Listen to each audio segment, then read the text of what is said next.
Albert Einstein ప్రకారం things are infinite in the universe. విశ్వంలో ప్రతిదీ అంతులేంది. విశ్వం యొక్క సరిహద్దులు ఐన్స్టీన్ కు కూడా ఖచ్చితంగా తెలియదు. విశ్వం ఎక్కడ ముగుస్తుంది అన్నది ఎవరూ చెప్పలేరు కూడా. మనం ఈరోజు ఒక ప్రయాణాన్ని ప్రారంభించబోతున్నాం. యూనివర్స్ ఇన్ఫినిట్, అనంతం లేదా ఫినిట్. ఇది పరిమితమై ఉందా? అయితే ఎక్కడి వరకు? ఇంతవరకు సమాధానం చెప్పాలి అంటే కాంతి వేగంతో ప్రయాణించే స్పేస్ షిప్ లో కూర్చొని 46 బిలియన్ సంవత్సరాలు ప్రయాణించిన తర్వాత కూడా మన పరిశీలన అలాగే ఉంటుంది. ఈ ప్రపంచానికి అంతం ఉండదు, ఎక్కడా తీరం కనిపించదు. ఇదే విషయం పెద్ద పెద్ద శాస్త్రవేత్తలకు కూడా నిద్ర పట్టకుండా చేస్తోంది. విశ్వానికి ఏదైనా పరిమితి ఉందా లేదా? విశ్వం యొక్క అంచు ఎక్కడుంది? ఇప్పుడున్న అత్యాధునిక టెలిస్కోప్తో జల్లెడపట్టి వెతికినా కూడా ఈ ప్రశ్నకు జవాబు దొరకడం కష్టంగానే ఉంది. విశ్వం వెలుపల అసలు ఏముంది అని అడగడంలో ఈ ప్రశ్నకు చాలా అర్థాలున్నాయి. వాటిలో ఒకటి, విశ్వం పరిమితమైందా లేదా అనంతమైందా? పరిమితి ఉంటే ఆ పరిమితి ఏంటి? అది భౌతిక అవరోధంగా మాత్రమే ఉందా లేదా ఏదైనా ఇతర రూపంలో ఉందా? ఎందుకంటే విశ్వం అనంతమైనప్పటికీ మనం నివసిస్తున్న స్పేస్ ఏది? ఈ ప్రశ్న తలెత్తుతుంది కదా. మనం నివసిస్తున్న ఈ విశ్వం వెలుపల ఏముంది? ఇవన్నీ తెలుసుకోవాలి. ఎందుకంటే మనం ఒక పరిమితిలో ఉన్నామని శాస్త్రవేత్తలు చెబుతున్నారు. ఒకవేళ దానికి వెలుపల ఏదైనా ఉంటే కొత్త ప్రశ్న తలెత్తుతుంది. విశ్వంలో ఉన్న అనేక రహస్యాలకు కూడా దారితీస్తుంది. విశ్వానికి ఏదైనా ఆకారం ఉందా? విశ్వం వెలుపల ఏముంది అన్నది తెలుసుకోవాలంటే ముందు విశ్వం అంటే ఏంటో తెలుసుకోవాలి. అసలు విశ్వం అని దేన్ని అంటారు? శాస్త్రవేత్తల ప్రకారం మనం ఏ విషయాలనైతే చూస్తున్నామో, స్పేస్ టైంలో ఏది సాధ్యమో అవన్నీ విశ్వానికి సంబంధించినవే. విశ్వం అనంతమైందా కాదా అనేది ఇప్పుడు ప్రశ్న. శాస్త్రవేత్తల తాజా అధ్యయనం ప్రకారం ఒకవేళ విశ్వం పరిమితమైంది అయితే అది కర్వ్, వక్ర రూపాన్ని ఏర్పరుస్తుంది. ఒకవేళ విశ్వం గోళాకారంలో ఉంటే మాత్రం దానికి ఒక కర్వ్ ఏర్పడుతుంది. దాన్ని మనం కొలవగలిగేవాళ్ళం. మీరు భూమిపై నిలబడి 1 కిలోమీటర్ దూరం వరకు చూస్తూ భూమి చదునుగా ఉంది అంటే అది తప్పు. అలాగే విశ్వం ఎంత పెద్దగా ఉంది, చదునుగా ఉందా లేదా వక్రంగా ఉందా అని తెలుసుకోవడం కూడా సాధ్యం కాని పని. కానీ శాస్త్రవేత్తలు మన విశ్వం యొక్క ఆకారాన్ని గుర్తించడానికి ఒక మార్గం కనుగొన్నారని తెలిస్తే మాత్రం ఆశ్చర్యం కలుగుతుంది. శాస్త్రవేత్తల ప్రకారం అంతరిక్షంలో విశ్వం యొక్క ఆకారాన్ని మనం చూడొచ్చు. అంటే ఒక త్రిభుజం చేయడం ద్వారా తెలుసుకోవచ్చు. మనం ఒక చదునైన ఉపరితలంపై ఒక త్రిభుజాన్ని గీద్దాం. దాని అన్ని కోణాల మొత్తం 180 డిగ్రీలు వస్తుంది. కానీ అదే త్రిభుజం అయితే మీరు గోళం యొక్క కోణాలకు చేర్పులు చేస్తే 180 డిగ్రీల కంటే ఎక్కువ వస్తుంది. అంతరిక్షంలో ఎక్కువ దూరంలో త్రిభుజం తయారు చేస్తే వాటి కోణాలు మనకు విశ్వం ఫ్లాట్గా ఉందా లేదా వక్రంగా ఉందా అనేది తెలియజేస్తుంది. మనం ట్రయాంగిల్ పద్ధతిని కాస్మిక్ మైక్రోవేవ్ అంటాం. బ్యాక్గ్రౌండ్ రేడియేషన్ ద్వారా మొత్తం విశ్వం యొక్క మ్యాప్ను చూడొచ్చు. ఉపగ్రహం నుంచి అందుతున్న డేటాను అర్థం చేసుకోవడానికి శాస్త్రవేత్తలు ప్రయత్నించారు. ఇంటర్స్టెల్లార్ దూరాల వద్ద త్రిభుజాకారంలో మనకు వాటి మొత్తం 180 డిగ్రీలు అని అర్థమవుతుంది. మన విశ్వం చదునుగా ఉంది, కానీ ఆ ఫ్లాట్ యూనివర్స్ కూడా పరిమితమై ఉండొచ్చని. విశ్వం అనంతమైతే ఒక నిర్దిష్ట సమయంలో పుట్టడం వలన విశ్వం ఎలా అనంతం అవుతుంది? విశ్వం 13.8 బిలియన్ సంవత్సరాల క్రితం పుట్టింది. పరిమిత ఆకారంలో ఉన్నప్పుడు విస్తరించబడింది కాబట్టి అది ఎలా అనంతం అవుతుంది?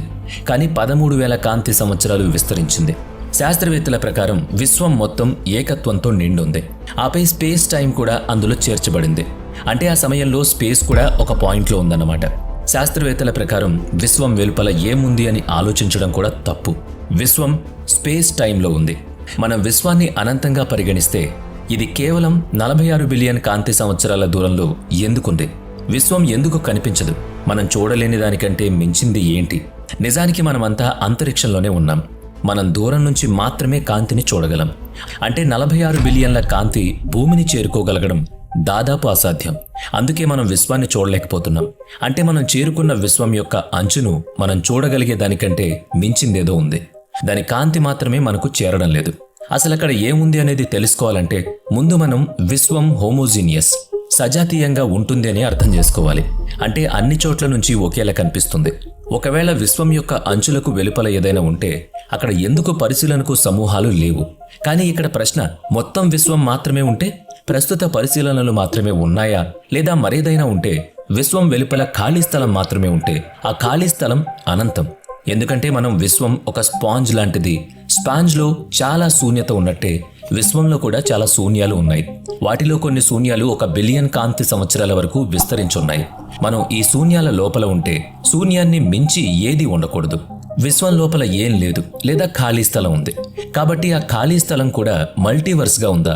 కాస్మిక్ స్కేల్లో విశ్వంలో సమరూపత కొనసాగించవచ్చు. కాబట్టి ఇది మల్టీవర్స్ని రుజువు చేస్తుంది, లేదా అప్పుడు మనం విశ్వాన్ని అనంతంగా పరిగణించాలి. మనం బిగ్ బ్యాంగ్ థియరీ నుంచి ప్రారంభిస్తే అసలు విశ్వం వెలుపల ఏముంది అని ఆలోచించడం కూడా తప్పు. ఎందుకంటే అంతా విశ్వమే ఉంది కాబట్టి. ఇక్కడ ఒక ఆసక్తికరమైన విషయం ఏంటంటే విశ్వం అనంతమైన లేదా పరిమితమైన, రెండు సందర్భాల్లోనూ మనకు మాత్రం విశ్వం ఎల్లప్పుడూ ఒక నిర్దిష్ట పరిమితిలో ఉంటుంది. ఎందుకంటే మనం సమయానికి పరిమితం. దీని కారణంగా మనం భూమి నుంచి 46 బిలియన్ కాంతి కిరణాలను చూడగలుగుతాం. ఆపై చూడలేం, ఎందుకంటే అక్కడ వెలుతురు మనకు చేరుకునే సమయం లేదు. కాబట్టి మీరు భూమి నుంచి నేరుగా పరిశీలిస్తే 193 బిలియన్ కాంతి సంవత్సరాలు మాత్రమే కనిపిస్తాయి. మనం అనంత విశ్వంలో ఉన్నప్పటికీ ప్రతి పాయింట్ నుంచి ప్రతి పరిశీలకునికి 93 బిలియన్ సంవత్సరాల గోళాకార ప్రాంతం మాత్రమే కనిపిస్తుంది. దీన్నే పార్టీకి హారిజోన్ అంటారు. అయితే మనం విశ్వంలో స్పేస్ను అనంతంగా పరిగణిస్తే అసలు ఎప్పుడు మొదలైంది, తర్వాత ఏం జరిగింది అన్నది కూడా తెలియదు. స్పేస్, సమయం రెండూ అనంతమైతే అసలు మొదలే తెలియకపోయినా ఇప్పటికీ విస్తరిస్తూనే ఉంది. విశ్వంలో సమయం, ఆకాశం కూడా అనంతమైతే మన మానవులకు రాత్రి అసలు ఉండదు. ఎందుకంటే విశ్వంలో అనంతమైన నక్షత్రాల వెలుగులు మనకు ఎప్పుడూ కనపడుతూనే ఉంటాయి. అంతా ప్రకాశవంతంగా కనిపిస్తుంది. దీన్ని అర్థం చేసుకునేందుకు మనం ఒక చిన్న ఉదాహరణ చెప్పుకుందాం. మీరు దట్టమైన అడవిని దూరం నుంచి చూసినప్పుడు ఖాళీ స్థలం అస్సలు కనపడదు. మొత్తం అంతా పచ్చని చెట్లే కనిపిస్తాయి. అలాగే స్పేస్ అనంతమైతే అదే విధంగా నిండుంటుంది. ఎటర్నిటీ నుంచి ఉనికిలో ఉన్న విశ్వంలో అనంతమైన నక్షత్రాలుంటాయి. వాటి కాంతి కూడా అనంతంగా ఉంటుంది. సమయం గడిచే కొద్దీ ఆ ప్రకాశం అంతటా నిండిపోతుంది. అందుకే ఆకాశంలో అన్ని నక్షత్రాలను మనం చూడాలి. అనంత విశ్వంలోని ప్రతి నక్షత్రం ఆకాశాన్ని నింపడం వలన ఆకాశం మనకి ప్రకాశవంతంగా కనిపిస్తుంది. దీన్ని ఓల్బర్ పారాడాక్స్ అంటారు. కానీ నిజానికి మన ఆకాశం నక్షత్రాలతో నిండిలేదు. అందువల్ల మన విశ్వం కాలంలో అనంతం కాదు అని చెప్పొచ్చు. ఏదో ఒక సమయంలో ఇది సృష్టించబడింది. ఆకారంలో అనంతంగా ఉన్న మొదలైతే ఎక్కడో చోట ఉంది. ఇక్కడ మళ్ళీ అదే ప్రశ్న మనకు ఉత్పన్నం అవుతుంది. విశ్వం అనంతమైనప్పటికీ మన ఉన్న స్పేస్కు మించి ఏముంది? బహుశా ఇది హైయర్ డైమెన్షన్లోని భాగం కూడా కావచ్చు అన్నది శాస్త్రవేత్తలు అంచనా వేస్తున్నారు. దీనిలో స్పేస్ మరియు టైం రెండూ ఉన్నాయి. అయితే కొంతమంది శాస్త్రవేత్తలు మనం ఇప్పుడు చూసేదంతా అబద్ధం అన్న సిద్ధాంతంతో ముందుకొచ్చారని తెలిస్తే ఆశ్చర్యం కలుగుతుంది.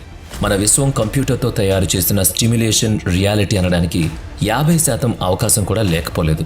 మనం నిజానికి ప్రోగ్రామ్ చేయబడిన ఒక నిశ్చిత పరిమితిలో ఉన్నాం. ఇందులో విశ్వం మనకు అనంతంగా కనిపించే విధంగా ప్రోగ్రామ్ చేయబడుతుంది. కంప్యూటర్ థియరీ మనం ఒక అనంతమైన వర్చువల్ ప్రపంచాన్ని సృష్టించవచ్చు. కాబట్టి మన ప్రపంచం కూడా ఎవరైనా తెలిసిన వాళ్ళు సృష్టించబడిందని, ఒక కంప్యూటర్ ప్రోగ్రామ్ కావచ్చని ఊహాగానాలు వ్యక్తం అవుతున్నాయి. వినడానికి హాస్యాస్పదంగా ఉన్న శాస్త్రవేత్తలు ఇది నిజమని చెప్పడానికి కొన్ని రుజువులు కూడా చూపిస్తున్నారు. 100 సంవత్సరాల నుంచి మన శాస్త్రవేత్తలు క్వాంటమ్ మెకానిక్స్కు పూర్తిగా అర్థం చేసుకోవడానికి ప్రయత్నిస్తూనే ఉన్నారు. ఇప్పుడు అదే క్వాంటమ్ ఫిజిక్స్ మనం కంప్యూటర్ స్టిమ్యులేషన్లో ఉన్నాము అని కొన్ని సాక్ష్యాలు కూడా చూపిస్తోంది. వాటిని నమ్మశక్యం కాకపోయినా మనం నమ్మి తీరాలి. మనం ఒక పెద్ద కాస్మిక్ కంప్యూటర్లో ఉన్నాం. అందుకే మనకు విశ్వం అనంతం అనిపిస్తుంది. మనం ఏదైతే ప్రశ్నతో ఈ వీడియోని మొదలు పెట్టామో దానికి సంబంధించి అనేక విషయాలు ఇంకా గోప్యంగానే ఉన్నాయి. మీ దగ్గర ఈ ప్రశ్నకి ఏమైనా సమాధానం ఉంటే కామెంట్ మాత్రం చేయడం మర్చిపోకండి. వీడియో